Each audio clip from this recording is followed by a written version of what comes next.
नमस्कार दोस्तों, स्वागत है आपका आरजे स्मार्ट क्लास में। आज के इस वीडियो में सीटेट एग्जाम के लिए हम एसएसटी के प्रैक्टिस सेट 15 पर डिस्कस करेंगे।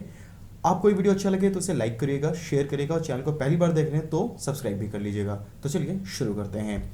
और जैसा कि आपको पता है कि मैं अनअकैडमी पे भी पढ़ाता हूँ, तो अगर आप मुझे अनअकैडमी पे फॉलो करना चाहते हैं तो मेरे डिस्क्रिप्शन में लिंक दिया हुआ है, वहाँ पर जाके आप मुझे अनअकैडमी पे फॉलो कर सकते हैं।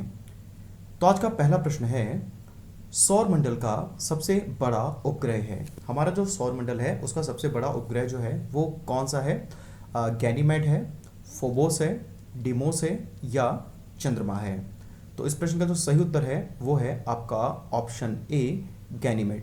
हमारा जो सौर मंडल है उसका जो सबसे बड़ा उपग्रह है वो है गैनीमेड, जो कि बृहस्पति का उपग्रह है।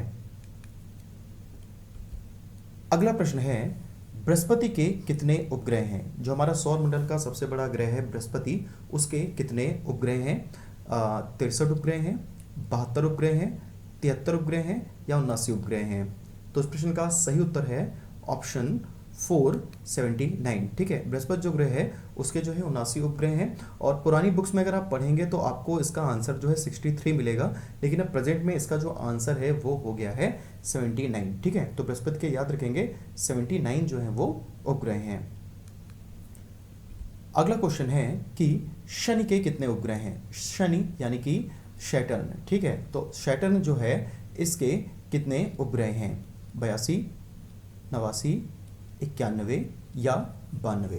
शनि के कितने उपग्रह हैं? तो जैसा कि आपको पता होगा कि बृहस्पति और जो शनि, ये दो जो ग्रह हैं, तो इनके जो उपग्रह हैं वो कुछ नए हैं उपग्रह जो खोजे गए हैं, जिससे जो है इनके नंबर्स जो है वो बढ़ गए हैं। तो इस प्रश्न का जो आपका सही उत्तर है वो हो जाएगा 89।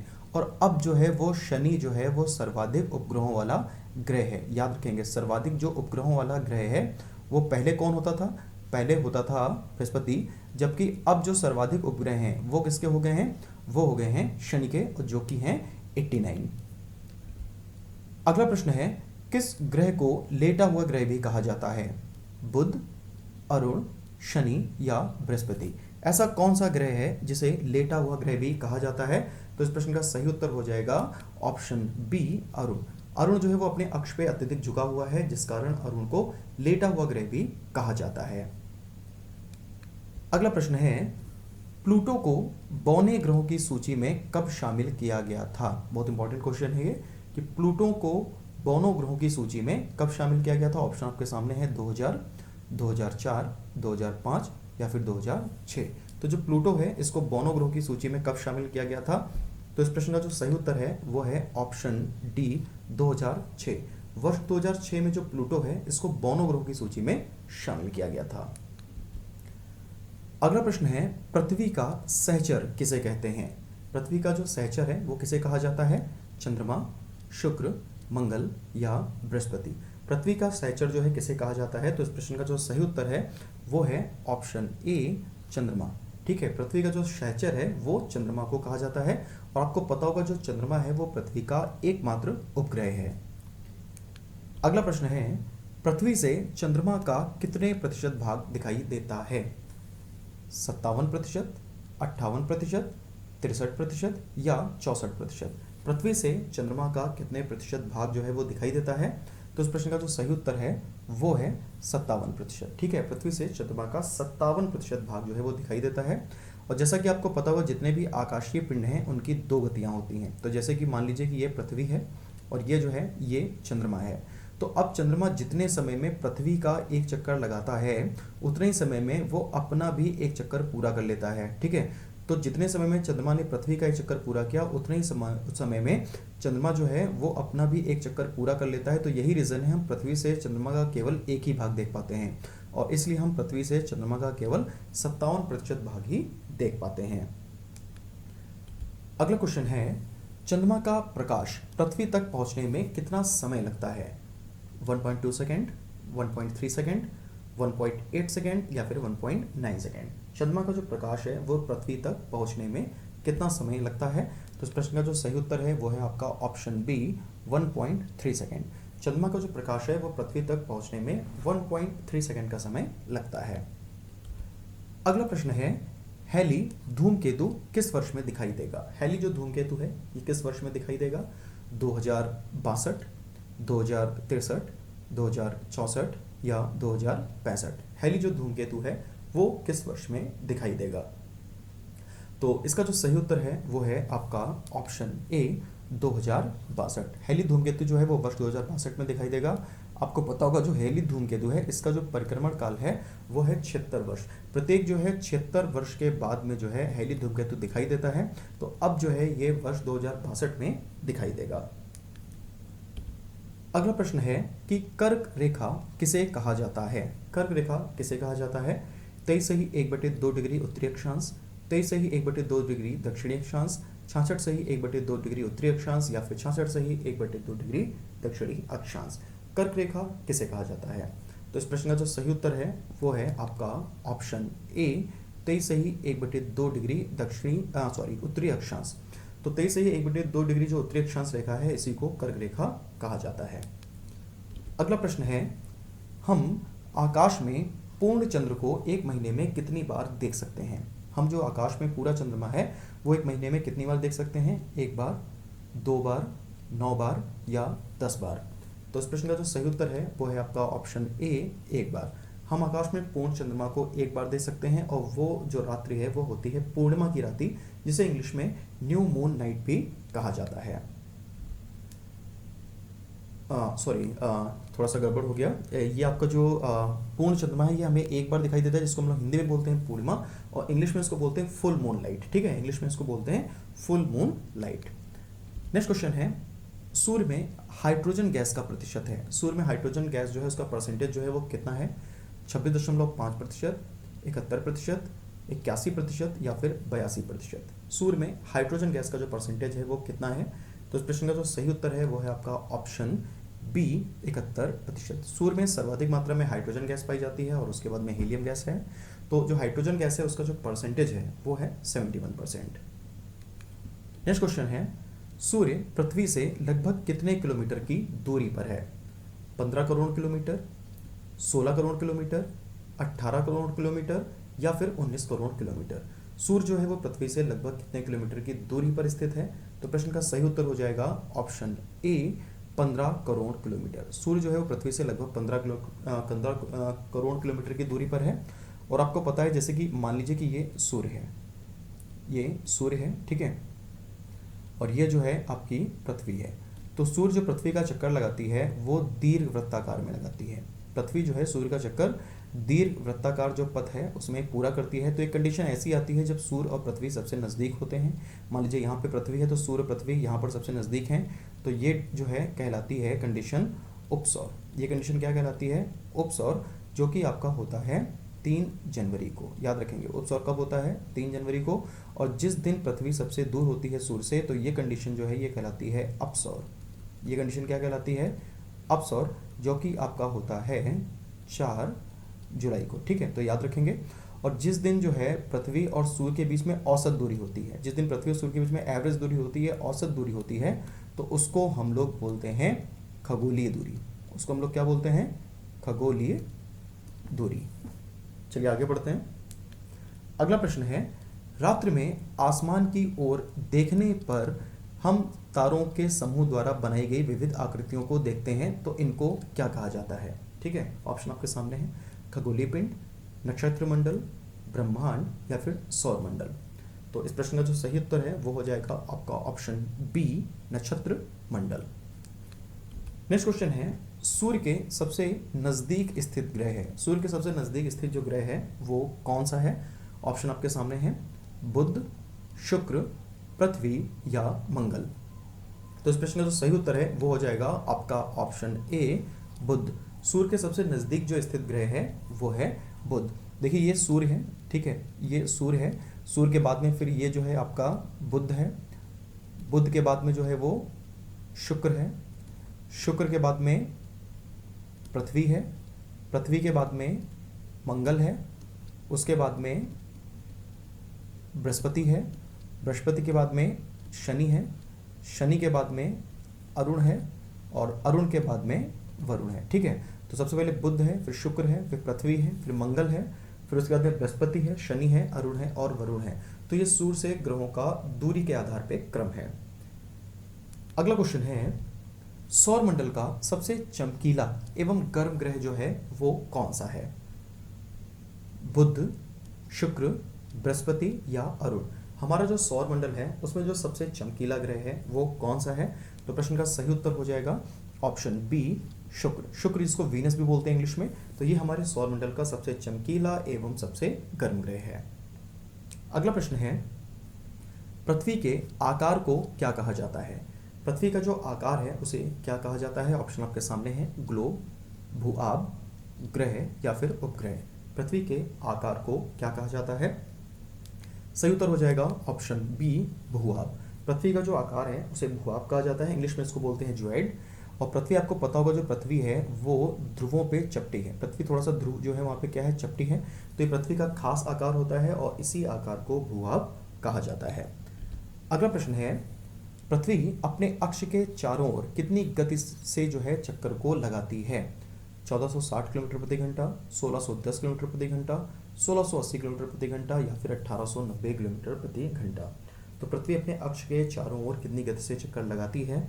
प्रश्न का सही उत्तर हो जाएगा ऑप्शन बी, 1610 किलोमीटर प्रति घंटा। पृथ्वी अपने अक्ष के चारों ओर 1610 किलोमीटर प्रति घंटे की रफ्तार से चक्कर लगाती है। नेक्स्ट क्वेश्चन है, सौरमंडल का सबसे ऊंचा पर्वत निक्स ओलंपिया किस ग्रह पर स्थित है? ऑप्शन आपके सामने है, शुक्र, मंगल, अरुण या वरुण। सौरमंडल का जो सबसे ऊंचा पर्वत है निक्स ओलंपिया वो किस ग्रह पर स्थित है? तो इस प्रश्न का जो सही उत्तर है वो है आपका ऑप्शन बी, मंगल। ठीक है, सौरमंडल का सबसे ऊंचा पर्वत जो है निक्स ओलंपिया वो मंगल ग्रह पर स्थित है। और आपको पता होगा जो पृथ्वी पे सबसे ऊंचा पर्वत है वो है एवरेस्ट। पृथ्वी पे जो सबसे ऊंची पर्वत चोटी है वो है एवरेस्ट, जो कि हिमालय की सबसे ऊंची चोटी है और इसकी ऊंचाई है 8,848 मीटर और यह नेपाल में स्थित है। तो आपका जो निक्स ओलंपिया है वो एवरेस्ट से भी 3 गुना ज़्यादा ऊंचा है, यानी कि लगभग 27 किलोमीटर ऊंचा पर्वत है ये।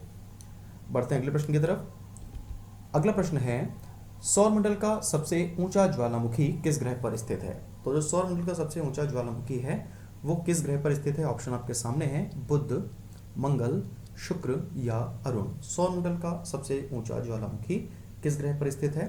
तो इस प्रश्न का जो सही उत्तर है वो हो जाएगा आपका ऑप्शन बी, मंगल। ठीक है, हमारा जो सौरमंडल है उसका सबसे ऊंचा जो ज्वालामुखी है वो है ओलिपस मैसी। याद रखेंगे, क्या नाम है उसका? ओलिपस मैसी। और यह स्थित है कहाँ? यह स्थित है मंगल ग्रह पर।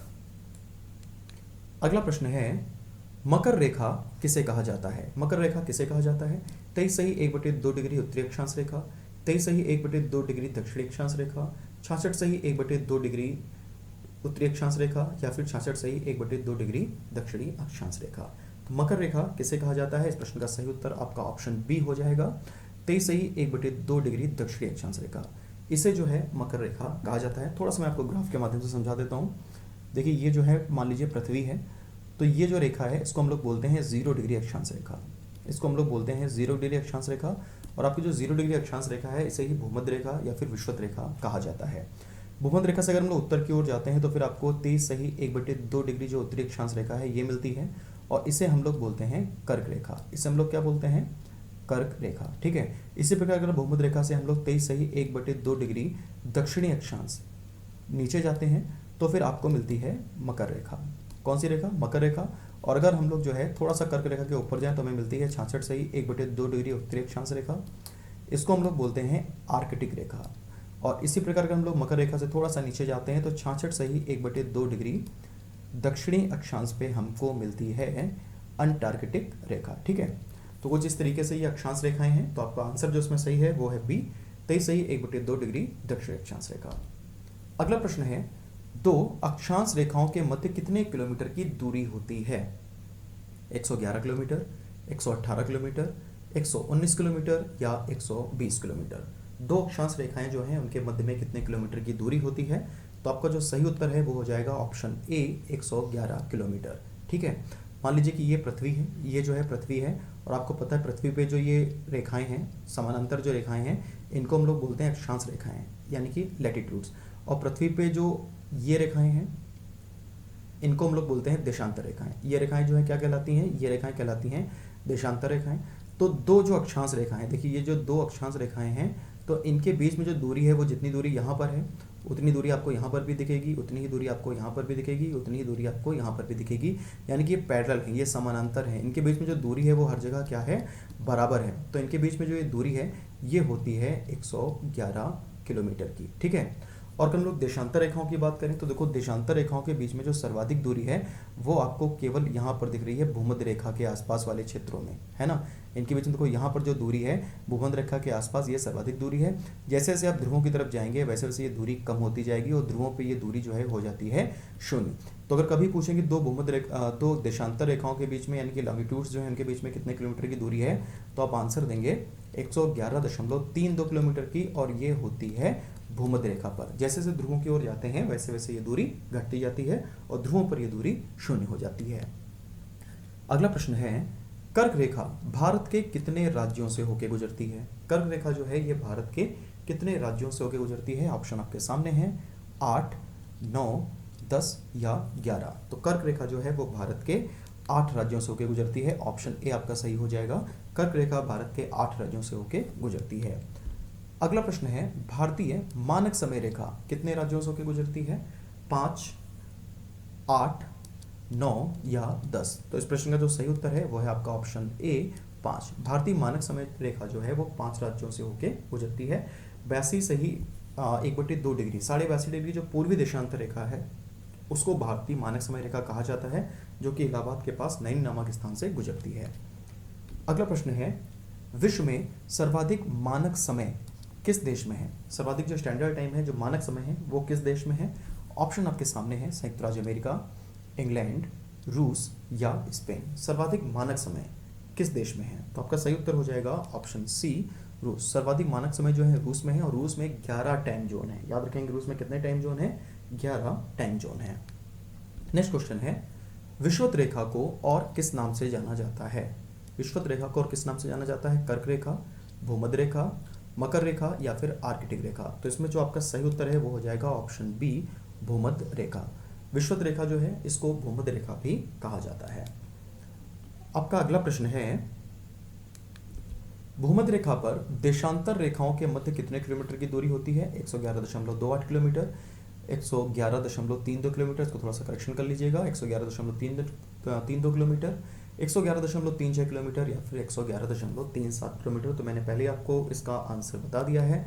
इसका जो सही आंसर है वो है आपका ऑप्शन बी, 111.32 किलोमीटर। अगला प्रश्न है, कौन सी रेखा किसी भी देश होकर नहीं गुजरती है?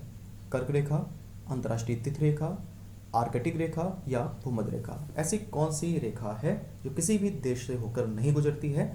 तो इसमें जो आपका सही उत्तर है वो हो जाएगा ऑप्शन बी, अंतर्राष्ट्रीय तिथि रेखा। ठीक है, जो आपकी 180 डिग्री देशांतर रेखा है, 180 डिग्री जो आपकी देशांतर रेखा है, इसी को अंतर्राष्ट्रीय तिथि रेखा कहते हैं। तो ये किसी भी देश से होकर नहीं गुजरती है। अगला प्रश्न है, भारत में किस देशांतर रेखा को मानक समय रेखा कहा जाता है? तो 82.5 डिग्री पूर्वी देशांतर रेखा, 82.5 डिग्री पश्चिमी देशांतर रेखा, 82.5 डिग्री उत्तरी देशांतर रेखा या फिर 82.5 डिग्री दक्षिणी देशांतर रेखा। तो भारत में वो कौन सी देशांतर रेखा है जिसको भारतीय मानक समय रेखा कहा जाता है? तो सही उत्तर हो जाएगा आपका ऑप्शन ए, 82.5 डिग्री पूर्वी देशांतर रेखा। 82.5 डिग्री जो पूर्वी देशांतर रेखा है तो इसे भारतीय मानक समय रेखा कहा जाता है और ये इलाहाबाद के पास नैनी नामक स्थान से गुजरती है। अगला प्रश्न है, भारत की मानक समय रेखा किस स्थान से होकर गुजरती है? वाराणसी, इलाहाबाद, गंगटोक या मासिनराम। तो सही उत्तर हो जाएगा ऑप्शन बी, इलाहाबाद। भारतीय जो मानक समय रेखा है वो इलाहाबाद जो है होकर गुजरती है। तो फ्रेंड्स, अगर आपको वीडियो पसंद आया तो हमारे चैनल को सब्सक्राइब करना ना भूलें, वीडियो को लाइक करें और शेयर करें ताकि हम इस तरह के और वीडियोस बनाते रहें। आपको वीडियो कैसा लगा कमेंट में जरूर बताएं। तो आज के लिए इतना ही, देखते रहिए आज स्मार्ट क्लास। धन्यवाद।